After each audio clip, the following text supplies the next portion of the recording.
Passez à l'action plus que vous ne parlez. Shalom bien-aimés dans le Seigneur. Notre méditation du jour s'intitule « Passez à l'action plus que vous ne parlez ». Première partie.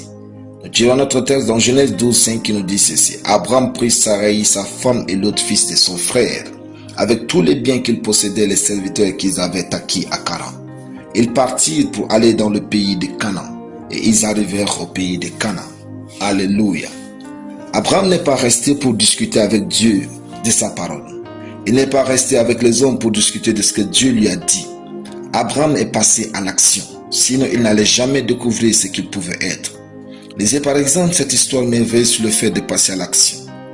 Quand les sacrificateurs qui portaient l'arche furent arrivés au Jourdain et que leurs pieds se furent mouillés au bord de l'eau, le Jourdain regorge par-dessus toutes ses rives tout le temps de la moisson.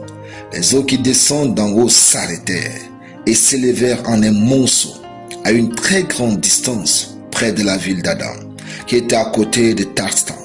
Et celles qui descendaient vers la mer de la plaine, la mer salée, furent complètement coupées. Josué 3, 15 à 16. Parfois, les miracles de Dieu ne sont ni au début, ni à la fin, mais à l'intérieur de nos actions.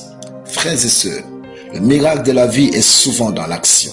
En fait, le miracle viendra en cours de route si nous passons à l'action. Les miracles sont les actions de Dieu dans les actions des hommes. Les sacrificateurs et Abraham ont agi et Dieu a fait sa part.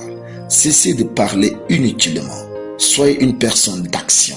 Et retenez que les grandes actions font de grands hommes et les petites font de petits hommes. Posez des actes concrets au quotidien. Abraham avait compris que les grands miracles de Dieu n'ont souvent pas de signes annonciateurs. Seules les actions de foi les engendrent. Il a simplement obéi et tout a changé en un miracle éternel. Retenons que la grandeur et le changement sont dans l'action. Croire, c'est agir. Abraham a agi et Dieu l'a distingué. La vie n'est pas théorique, elle est pratique. Passez donc souvent à l'action pour voir jusqu'où vous pouvez arriver dans ce monde. Ne vous laissez pas paralyser par les expériences passées. Passer à l'action engendre de nouveaux miracles et le nouveau miracle engendre de nouvelles théories. Alléluia. Prions. Je sais toujours passer à l'action pour devenir la personne que je dois être dans ce monde au nom de Jésus. Amen.